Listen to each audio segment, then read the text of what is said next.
should be like you, Mel?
Ultimate on-demand destination for the UK's best fan-led football podcasts. Want authentic supporter insight on all things Bournemouth? Follow Up the Cherries in all departments on the TalkSport Fan Network. Club-dedicated content created by the fans, for the fans. Search TalkSport Fan Network.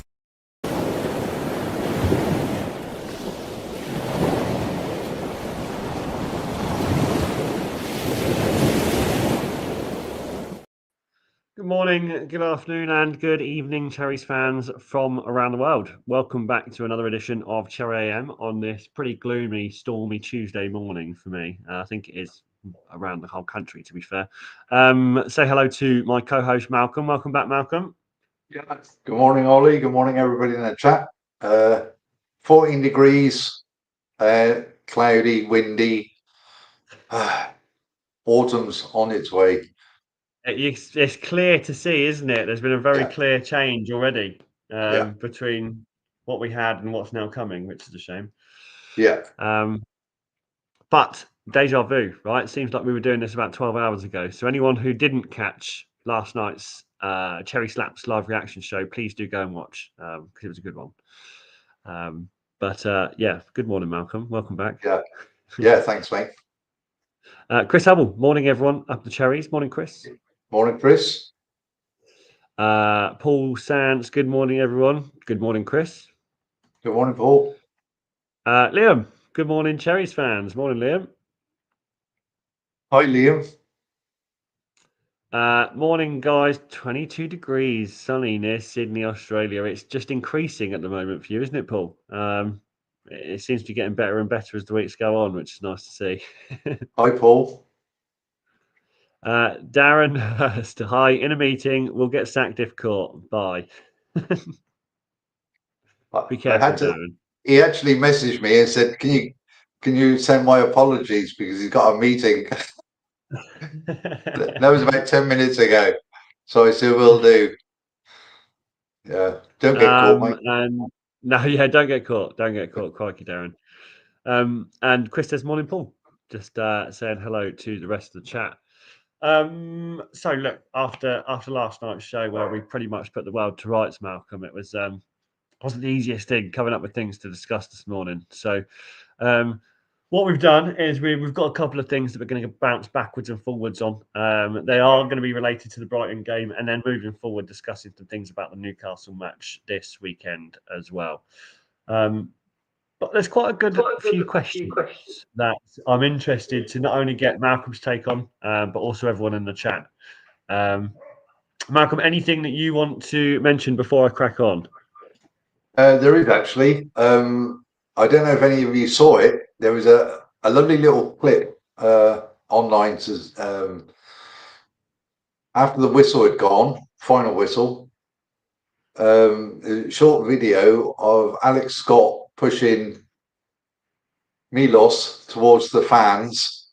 Yes. Behind the goal, and the fans actually, chanting his name, and then the last part of the clip, he's sort of walking off the pitch and clapping, and the look, is like, wow, what a welcome.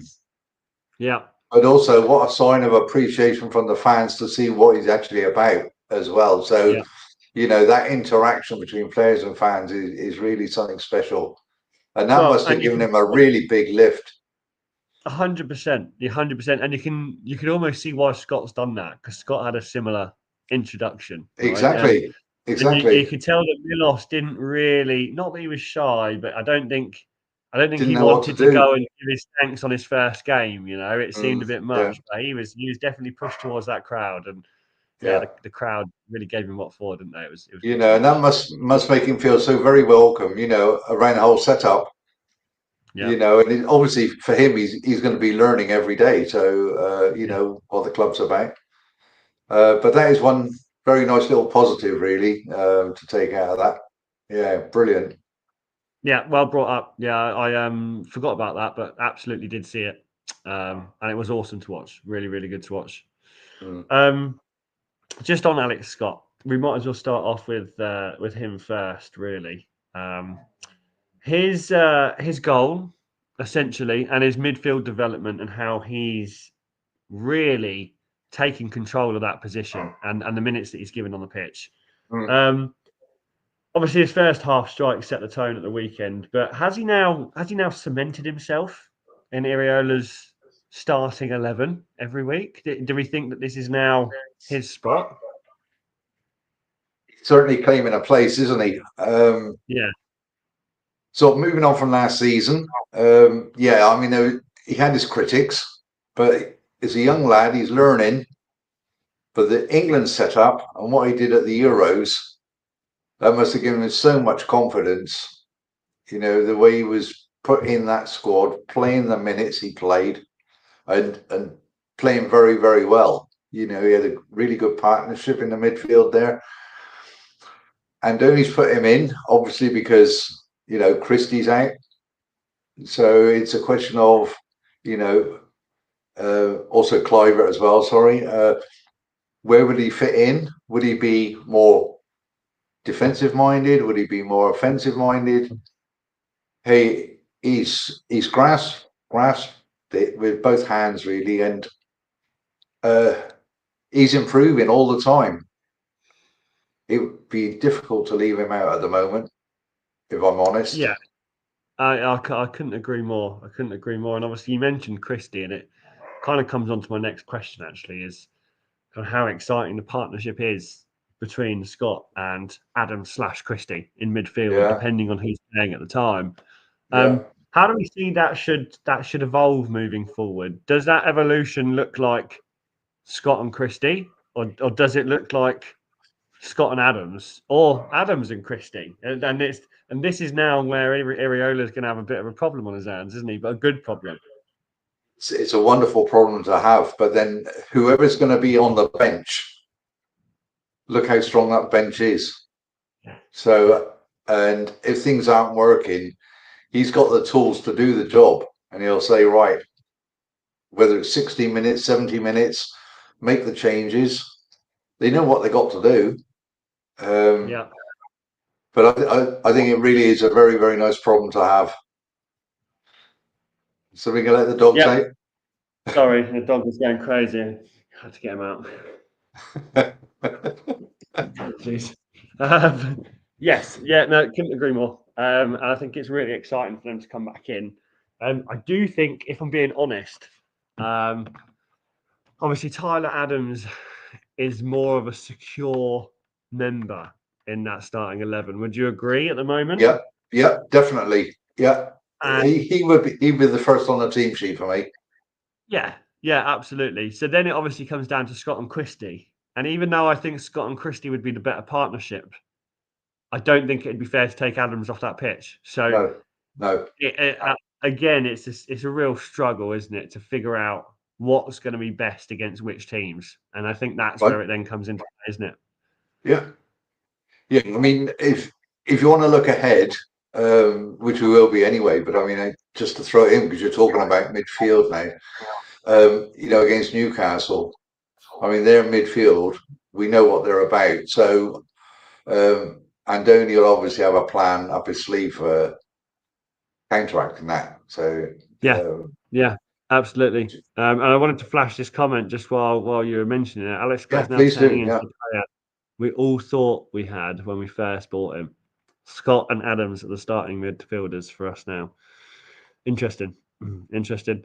Paul from Disagree Oz? with that. Good. I'll come back to that. Morning, Dave. Lewis Cook will be an influence here. He will feature as well. But yeah, please tell me. In what way? What do you want to know? Please tell me how you disagree. No, I with Scott can't. I Adams. can't disagree. Oh, you can't disagree. Okay. No, I can't disagree. Fair enough. Right. And what about Lewis Cook? Yeah, As a another. permanent fixture. Okay, and Lewis Cook, he obviously more defensive minded. So maybe back up for Tyler Adams should anything happen. And once again, right back should anything happen. Mr. Adaptable.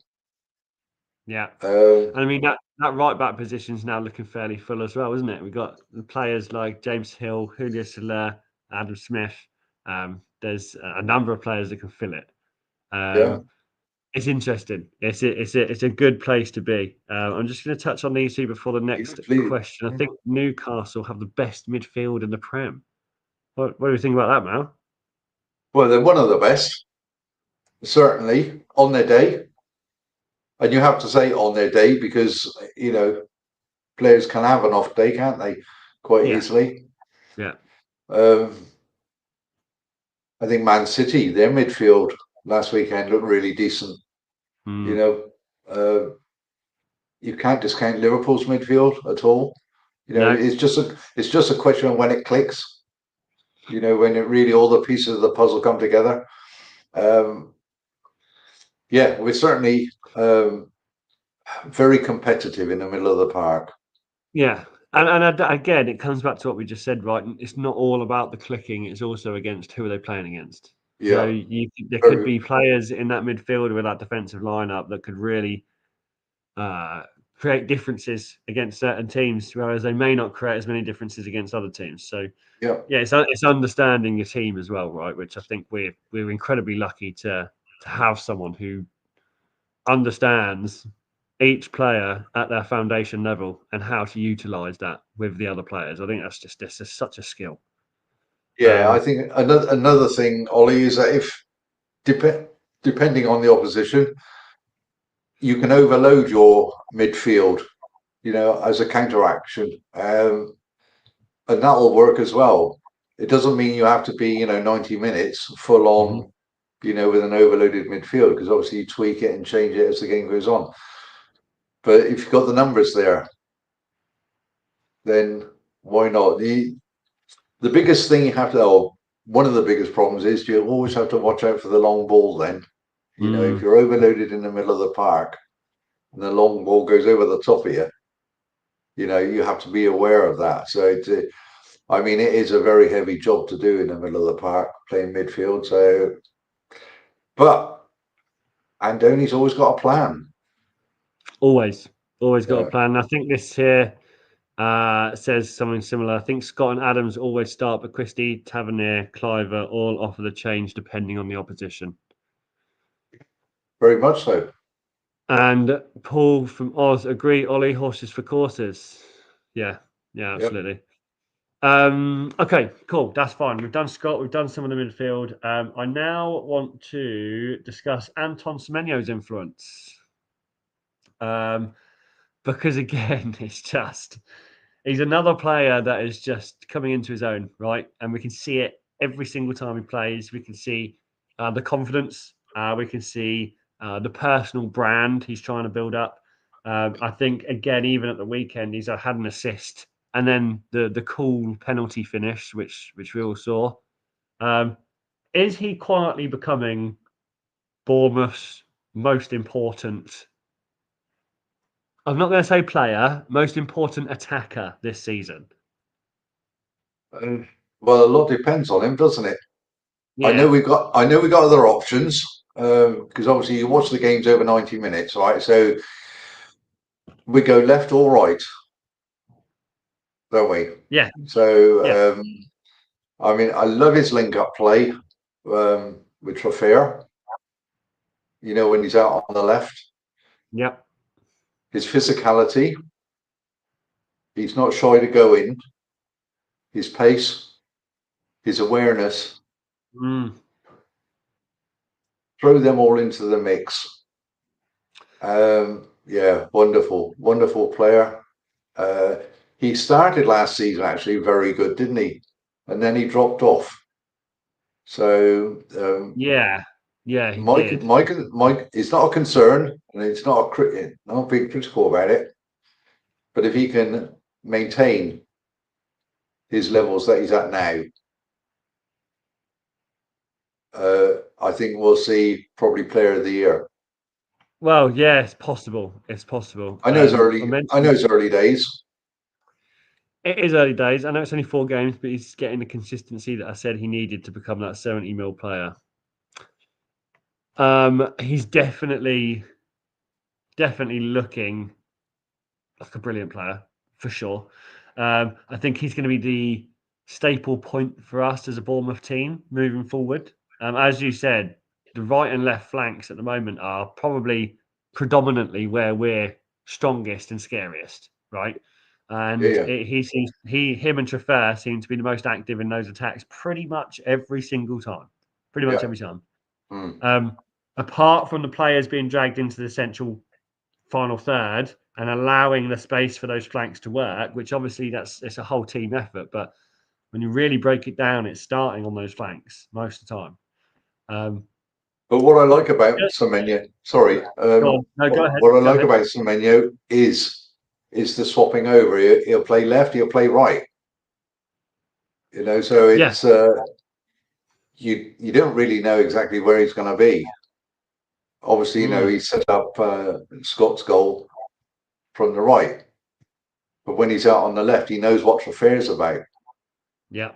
You know, so and the amount of 1-2s between him and Trafford as well. When Clivert was on the pitch a couple of games ago, there was Clivert, Semenyo. It was fantastic. Yeah, I completely agree. You know, and then you've got to give a big shout to Brooksy as well, because you know they're the two that I'll actually swap over, and they know exactly what they're about. It really is good to watch. Yeah, it's exciting football again, isn't it? Really exciting football again. Yeah, it certainly is. Paul Sant says Semenyo could possibly be the next Bournemouth player to sign for Real Madrid. He's that good, in my opinion. Well, Semenyo signed a contract till 29. So, you know, what's this like? You know, how much is he worth and where's he going next? I don't buy it. Sorry. No, and obviously bear in mind it's possible. Like if he was to be, you know, Ballon d'Or this season for whatever reason, right, and score the most goals and Bournemouth finish 4th, right, then it wouldn't surprise me if a team came along and tried terminating contracts for players like him. But there's a lot of ifs, buts, and maybes there, and I completely agree with you that we're not going to get to that stage. And Semenyo is a sensible character. We've seen that already. He's very logical about the decisions that he's making moving forward with his career, and I definitely don't think he's going to be disappearing no matter how good the season is after one season. Just can't see it. No. In any way, shape, or form. Yes, cool. So let's go to Paul from Oz. I think any team in the Prem would buy him if he was put up for sale. Just an opinion. Yeah, obviously. Yeah, I completely agree. And then he also goes on to say Antoine is loyal. Agreed. Yeah, absolutely. Just finally, before we move on from Antoine, should he be designated penalty taker moving forward? No. Okay. Obviously, obviously, it depends who's on the field, isn't it? But I think Clivert is penalty taker number 1 without a shadow of a doubt. If he can get back in with regular minutes, get to the starting 11, then I think Clivert would be the number 1 penalty taker. But yeah, very cool what he did at the weekend. So yeah, very interesting to note they'd taken 2 previous and went to the goalkeeper's right. All right. So obviously the goalkeeper did his homework and knows that he'll have to go right. But you saw what Semenyo did, you know. Yeah. The other side. So fantastic penalty. was a really good penalty. Yeah. Really, really good. Cool. Okay, so let's go on to defensive depth because it seems like we were kind of forced into a bit of a rotation this weekend with injuries from Adam Smith being out, Diakite getting his knock. And that made us change our back four, really, from what it should have been and planned to be moving forward. How did that go for us? And did James Hill and Milos the Savage set up and step up well enough in that game, in your opinion? Well, they obviously did enough, you know. Yes, you can put a question mark about Hill for the Brighton goal. I think really over the whole 90 minutes, I mean, they're quite solid at the back. Trofea struggled a little bit in the second half once Minte got the better of him. But in the middle, Senesi and Velko, wow. You know, it's, I mean, defensively, I mean, I've got no worries at all. No. You're not going to win every tackle. You're not going to win every duel. It's just being aware of what the opposition player is doing. And there's some top class strikers, wingers in the Premier League. You know, Yep. so it is on the day. Agreed. And I'm certainly not going to slate anybody off. I mean, because mistakes will be made. Of course. But it's how you react and recover from them. That's the important part. But no, I think pretty solid, to be honest with you. Yeah, and especially having to change it so quickly. You know that Diakite was, you know, took the knock and couldn't play. So yeah, anybody who was disappointed, well, they must have been watching another game for me. Yeah, disappointment cannot be a word used in the vocabulary to describe that game. There's no way, shape, or form that you can be upset or disappointed or even hindered momentarily by any feeling from that game.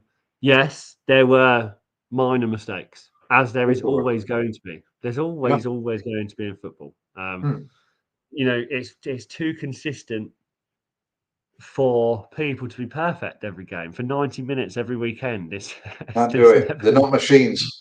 No, this isn't. No, this is humans here. Human error happens, and believe it or not, when you're 85 minutes in, 60 minutes in, 90 minutes in, and you're bloody knackered, mistakes happen more often than not.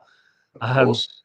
I think it's super important, and you just mentioned it, that I've got players like James Hill and Milos, and they are doing everything that's expected of them as defenders. You know, it's really hard for a defender to stand out if your team is doing well and not conceding goals. It's really hard for a centre-back to stand out on his Premier League debut when all he has to do is stay in position and defend the ball.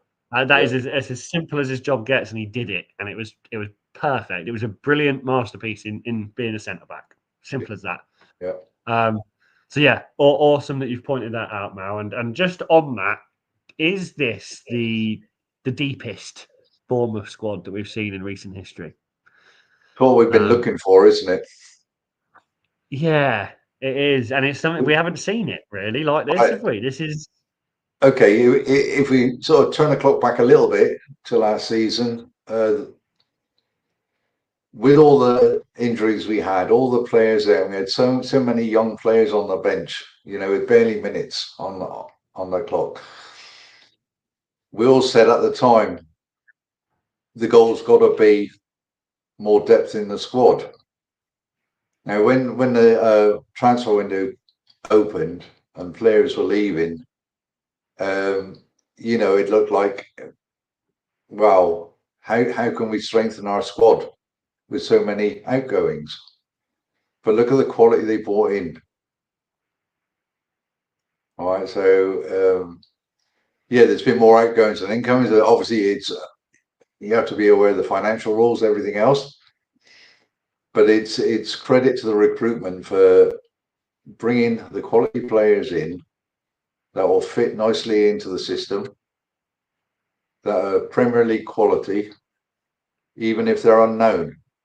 They've got to fit in, and that's exactly what we've been doing. Not just go out and say, look, we got 30 million, let's get a player because we're short. That never ever works. It's a panic buying. You don't need to do that. So I'd rather maybe wait a few more weeks, try and get a deal sorted behind closed doors, which they've done. And they've been chasing these players for a while. It's not as though it's a last minute thing. So they've been earmarked for quite some time. So it's absolutely brilliant depth of squad we got now.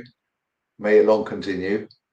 There's no reason to say, oh, when January comes around, we need this or we need that. I mean, I don't buy that at all. No, and we don't, do we? We don't. There isn't anything that we need right now. No, it's people that have got blinkers on, to be honest with you. They have to look beyond starting 11. They have to look at exactly who we got on the bench. Maybe those that can't make the bench for one reason or another that can be drafted in. Mm-hmm. So super business from the club, to get the squad together that we now got.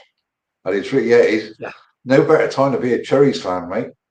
No better time. I'll be honest. We said that last year, but look at us go. Yeah. I mean, I've never had this feeling or been a part of a team that's made this much movement. For me as a Bournemouth fan, this is new. This is brand new realms for me. This is places that I never thought would be hitting. This is players that I never thought would be gelling into our team, and it's so good to watch. It's honestly probably one of the most exciting seasons I've ever been ready to kind of get into. Just unbelievable. Really, really do echo those words, Mal. One other point, we did keep the spine of the team. Right? We did, which is really, really important. It's you can make a replacement, in the hope that things work out. Obviously, getting the right player in, etc. But the spine of the team, so the main core, they know what the club's about. Yep. All right. So it's just a continuation, and then just bring the others on board, show them what we're about, and go with the trainer, the training staff, and everybody. Yeah, I mean, it's they got to learn very, very quickly. And I mean that was praised on Saturday by the pundits. I don't know if you realised or heard it, but the atmosphere created by our fans in that ground on Saturday was unlike any other. It's similar every time you go and watch the Cherries play. Every time you go to that ground, the fans are ecstatic. The atmosphere is incredible, absolutely incredible. The music, they have a tad Americanized it, but only a very, very small amount, with the videos that they play in the TV in the top right hand corner of the ground with the I didn't see that. So. It's a very, very small amount, but it's the perfect amount. It gets everyone involved. It gets everyone out of their seats. It gets everyone shouting before the game starts, and it creates an atmosphere. And it's exactly what we need as Bournemouth fans and Bournemouth players. So look, I'm just going to hit some of these comments up quickly. Sean, the only way I see Semenyo staying more than this season is if we get Europe. Can't agree with that, Sean, and I don't agree with it. Paul Sants, we have a world record holder to take penalties. Yes. Yeah. Guinness Book of World Records, isn't it? He got that's right. Yeah. The other day. Yeah. Well done, Justin. Yeah. Paul Sants, I thought Hill played well apart from that one mistake. Yeah. What's annoying as well, Paul, it was so super noticeable. It was the gap between him and Mitoma was probably about a metre wide. So yes, don't get me wrong, it's a mistake that defenders have to make to get better. They just have to, because I guarantee next time he probably won't leave that much of a gap. But these things happen, and we came back from it. So there's no concern. No concern. Trippier also made the mistake, didn't he? He allowed himself to be turned for the cross, so it's don't put it all on one player. No, Yeah, and I think I saw Trippier lose it twice actually, but the second time he sprinted back to the corner, managed to get it back. Do you know what I mean? So these things happen. These things yeah. happen. Sean, how players are coming in with only a few days training, but looks like they've been here for a year is unbelievable. Yeah, well, they must know when they come to Bournemouth what they're about. Yeah, So and again, they would have obviously done some homework before joining, wouldn't they? yeah. Well, and testament to the Bournemouth kind of back end staff, recruitment, directors. They've Exactly. created something that allows these players to come in and thrive. And if you don't have that environment, and you don't have that feeling behind you as a club, then you're never going to get these players coming in and just gelling and just clicking. It's not going to happen. So there's a ton of things that have come in to build this atmosphere for players that come in, which I just think is amazing. The project attracts players. Exactly. Yeah, exactly that. Sean, we've had deeper, but not with the quality. Yeah. Possible. Paul from Oz, we're surely gearing up for Europe, creating talented cover for each position. Plan Europa, maybe not this season, but next. I actually mentioned this last night, didn't I? You did. So, You did. You did. So we won't get back into it, but do go and watch last night's show because right at the very end there was some questions that were asked. Yeah, for sure. Sean, besides Andoni, is there any players we want to sign a new contract? As I'm not sure who's got short contracts now. I'll be honest with you. Yeah, Senesi and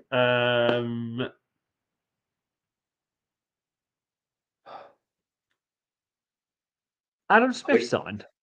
Sorry? Did Adam Smith re-sign? I'm not sure. I'm not sure what Really? his contract is actually. No. But either way, I'll be honest again, Sean. Contracts are not going to be at the forefront of my memory or even thought process until December. I'm going to look at December. If there's a concern for any players that may be getting short on a contract, then it's definitely time to be a bit panicky about it, maybe just to see what happens. But I think for now, it's just Senesi at the moment. Yeah, and yeah, and depending on how Senesi's season goes, there's probably look at it there might not already. be any. Yeah, exactly. So Paul, I think if we strengthened during last season's Jan transfer window, we would have made Europe. Possibly, but is that what we wanted? I mean, if you think about the position that we were in as a team last January, right? I don't think I'd be entering these Cherry AMs in the morning with a big fat smile on my face and feeling really comfortable. Because it would have put us in a terrible position. It really, really would have kind of we dragged couldn't have us. managed. Yeah, it would have been too much to hold. It would have been too heavy at the time. Yeah. Sean says maybe due to PSR we couldn't sign players in January, possibly. And Paul from Oz, sorry, Malcolm, watched half the show, missed that bit, had to mow the lawn. Well, the weather's here now, Paul, so you best use it. I've been watching your weather updates as the weeks go on, and 22 degrees is the best you've had for a while, mate. Cool. Okay, let's have a look. Just see if. Okay, cool. So a couple more questions, Mal. Next fixtures. So we're looking at Newcastle. We're looking at Leeds. Really, next two fixtures for the weekends. How do fans want to see Iriola approach them? Do we want to see that kind of more pragmatic, controlled play that I feel like we did with Brighton? Or do we go into the likes of Newcastle, the likes of Leeds, more expansive, a bit more out there, a bit more kind of balls to the horn? Like how would you expect the approach for these two games now moving forward? I think he showed last season against Newcastle how to beat them. Obviously loads of energy, high press, and overrunning their midfield. To be honest with you, is the way that they're going to beat Newcastle. So, if anything, less pragmatic and more expansive, then really. Yeah, if you like. Yeah. Okay. You swallowed a dictionary this morning. So many big words coming out. Right, they obviously got a new striker in, Almeida. So how do they counter that? I suppose with Milos, because of the height. Yeah. So I've got no worries about going up against these teams at all, because we compete with them now, and we got used to the standards. Yeah. We've improved. Obviously, last season unlucky at home to have only got a draw out of that game, but Andoni knows what he's doing. With his staff, they analyse the opposition, and like I said, having that win at St James's Park last season was absolutely amazing. Yeah, in the way that they won, okay. Newcastle got a goal back to 1-1, but it didn't stop us playing our brand of football, and they just kept at it, forcing errors all over the pitch. And I'm pretty sure they're going to do that again next weekend. Mm-hmm. Whether the Champions League game against Barcelona plays into that, bearing in mind it's Thursday, obviously we're playing Sunday now. Not sure. So it's a question of watch this space. I didn't see their game against Wolves, but apparently they weren't at their best. No. So, they haven't had the best start to the season. Probably expecting a bit more. Who knows? And obviously, with the troubles with Isaac and everything, behind the scenes, they were very disruptive, going into this season. So, and throw in the odd stat, that Eddie Howe's never beaten Bournemouth. Great stat. Brilliant stat, by the way. Absolute brilliant stat. Really interesting game. Really interesting game to happen. Yeah. Excellent. No, I love the sum up there, and I love the rundown now. And crikey, Sunday at 2:00, right? So the only other game that's on Sunday at 2 is Sunderland West Ham, I believe, and then Arsenal Man City at 4:30 on Sunday. So a good game, good day of football. I'm going to miss all of that. Oh, of course you are. Oh, no. So everybody, please give the Cherries a big shout from me. Against Newcastle. Yeah. I'm sure Ollie will keep me informed. I will. Yeah, I'll text you and give you a little commentary on the game. There's a comment down there that I want to get to, mentioning Coops and Tommy Elphick. So let me just pop up here. Darren Hurst, Ollie, that reminded me of Lloyd Grossman's "Who Would Live in a House Like This" show. Which bit are you referring to, Darren? I've not seen the show, so interesting. I love a lot of Lloyd Grossman's sources as well, so I'd be interested to know. Who would live in a house like this? Nice one. Sean, I'll be at both men's games.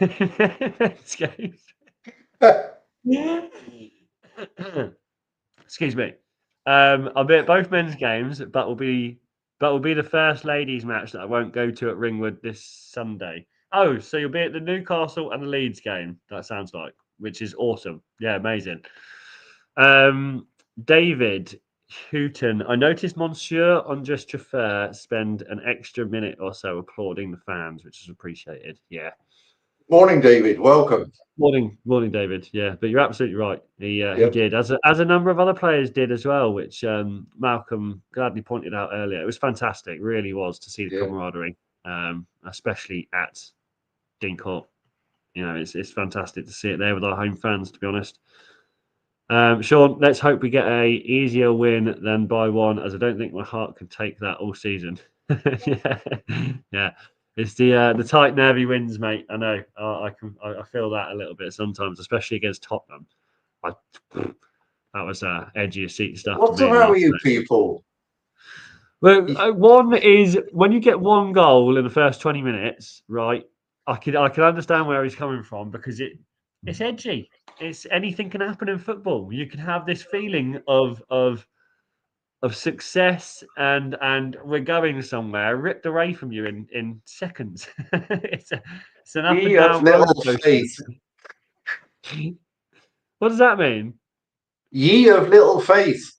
Oh yeah. Oh, believe. Please Yeah. believe. You know. Yeah. Fair. No, I understand that. Well, I understand. Paul from Oz. I think Coops and Tommy Elphick have great experience to back Andoni's judgment and have a big input. They seem to have gelled well with him. Yeah.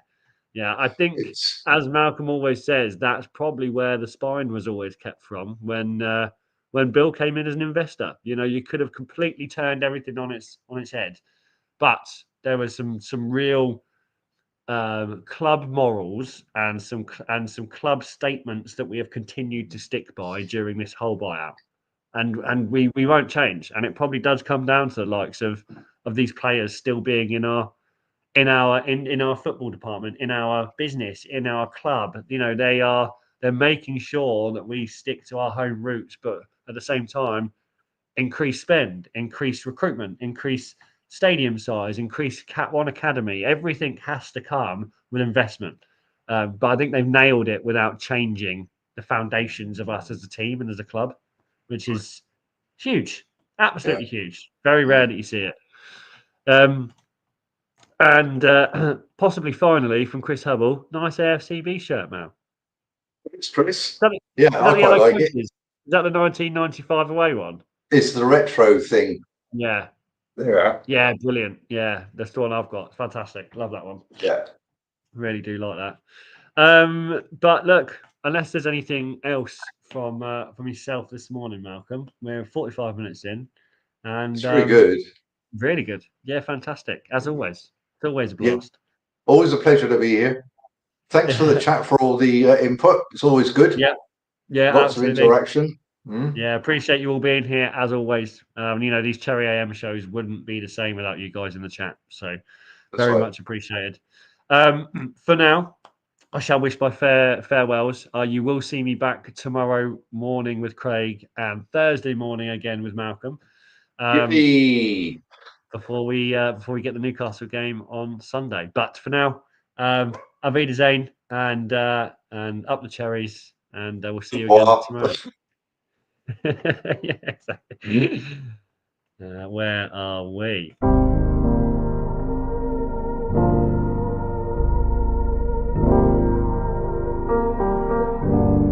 I should be like you, Melvin.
Fan Network. The ultimate on-demand destination for the UK's best fan-led football podcasts. Want authentic supporter insight on all things Bournemouth? Follow Up the Cherries in all departments on the TalkSport Fan Network. Club-dedicated content created by the fans, for the fans. Search TalkSport Fan Network.